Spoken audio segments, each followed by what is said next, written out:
김태현의 정치쇼. 국민의 민주당에서는 원팀이라는 용어를 네네. 쓰고 국민의힘에서는 깐부라는 용어를 쓰는데 아직 뭐 경쟁 중이니까요. 네.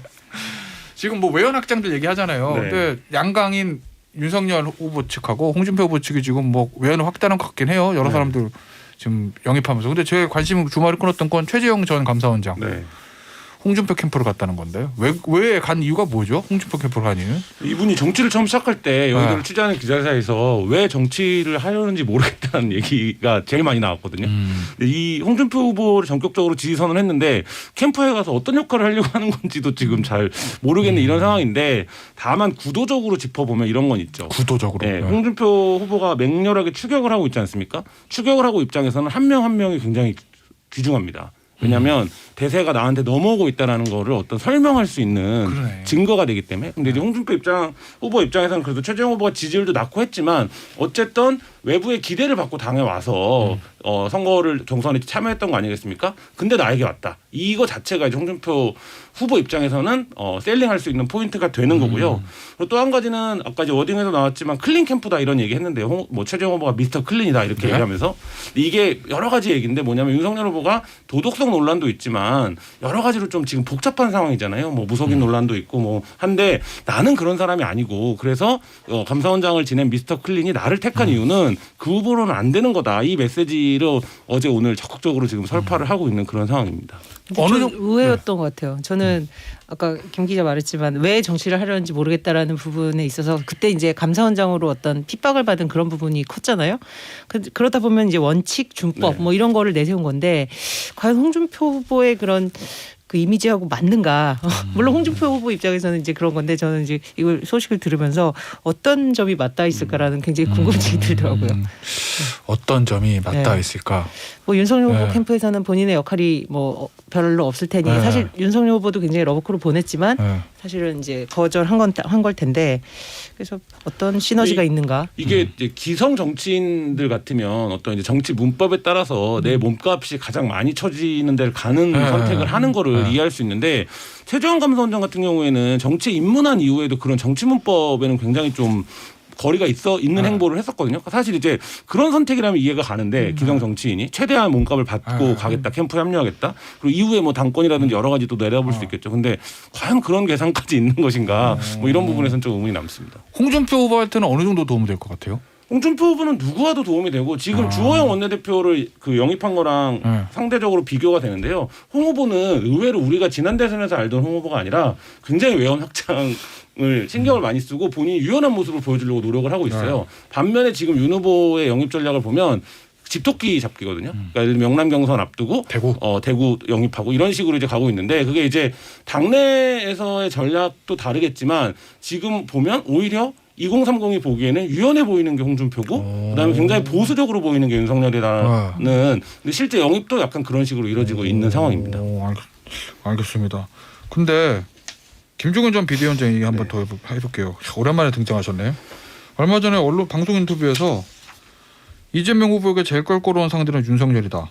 윤석열일 것이다. 내년 선거에서 야권이 승리할 가능성이 60에서 70%가 된다. 이렇게 예상했는데 이 발언 어떻게 해석해야 돼요? 일단 정권 교체 여론이 굉장히 높아져서 민주당 내에서도 긴장감이 상당히 있는 게 사실이고요. 그게 이제 결정적으로 대장동 게이트 때문이죠. 근데 윤석열 그 후보가 이재명 후보랑 맞대결할 경우에 여러 가지 면에서 이제 뭐 이렇게 말이나 정책적인 측면에서는 이재명 후보가 앞설 거라고 얘기하는데 한 가지 들어가면 윤석열 후보가 유리하죠. 수사 얘기하면. 근데 이 대장동 게이트가 대선 끝까지 간다. 그러면 결국 대선 토론에서 이 사건의 구조를 놓고 수사적 전문성이 있는 윤석열 후보가 충분히 공격할 수 있거든요. 사실 그런 면에서 놓고 보면 윤석열 후보가 어쩌면 그 화술에 있어서 유일한 강점인 수사 구조나 수사 상황 설명을 하는 방식의 어떤 대화가 이루어질 가능성이 높은데 그러면 상당히 뭐 껄끄러울 수 있다. 뭐 이런 차원이 아닐까 싶습니다. 자, 그래서 아마 지금 김한 기자가 한 얘기를 이재명 후보 캠프에서도 인지하고 있을 거 아니에요. 네. 그러니까 빨리 대장동 문제 털어내야 될 건데 오늘 국감. 야, 아이템이 넘어가니 물 흐르듯 하던 이 유려한 아이템 전환. 좀 전에 시작했죠. 네.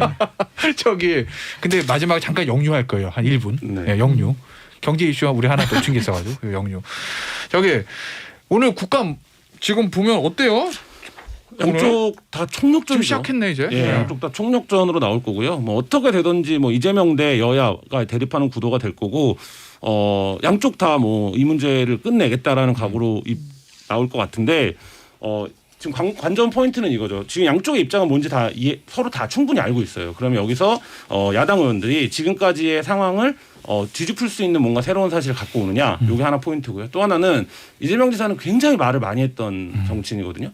이재명 지사가 국감에서는 수비적인 모드로 돌아서면서 과거에 자신이 한 말과 다른 말을 할 경우에는 위증 논란이 될 수도 있고 그다음에 거짓말 논란이 될 수도 있기 때문에 이재명 지사 입장에서는 말을 막 많이 하고 싶겠지만 굉장히 말을 아껴야 되고 그러니까 민주당 지도부는 그럴 것 같아요. 네, 야권 입장에서는 지금까지 알려지니까 사람들이 뭐 이게 뭐지 이런 상황을 한 번에 넘어설 수 있는 어떤 뭐 새로운 사실, 추가 폭로 이런 것들이 있느냐 이게 관건이 될 것 같습니다. 오늘 그냥 이재명 지사 입에 눈과 귀가 쏠릴 것 이미 같은데. 되게 중요한 말들 많이 하고 갔네요. 벌써요? 네. 네. 유동규의 배신감.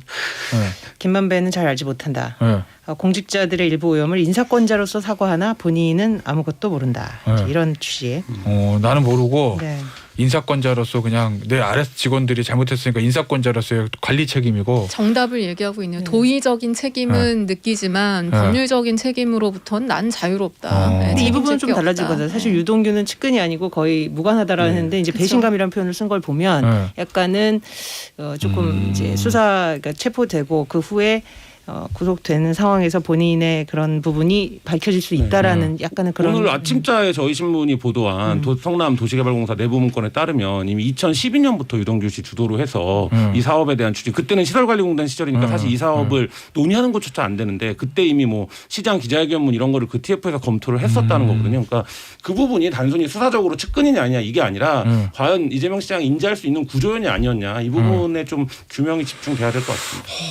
그러니까 지금까지 나온 건 이재명 후보가 오늘 10시 한 20분 동안 한 얘기는 나는 잘 모르는데 유동규가 소위 말해서 자기 마음대로 해먹었다. 그렇죠. 그러니까 나는 배신감 느낀다. 이 얘기가 지금까지는 한 얘기 나온 오전 거예요. 내내 그 공방을 가다가 모두 전환이 한 번 있을 겁니다. 왜냐하면 이재명 후보 측은 이게 이제 국힘 플러스 법조 게이트다 이런 의식을 갖고 있잖아요. 거기에 출발점이 부산저축은행 수사를 담당했던 주인 검사였던 윤석열 당시 검사가 1,100억대 이 대출을 빼고 수사를 해서 시작된 거다, 이 얘기를 분명히 한 번은 할 거거든요.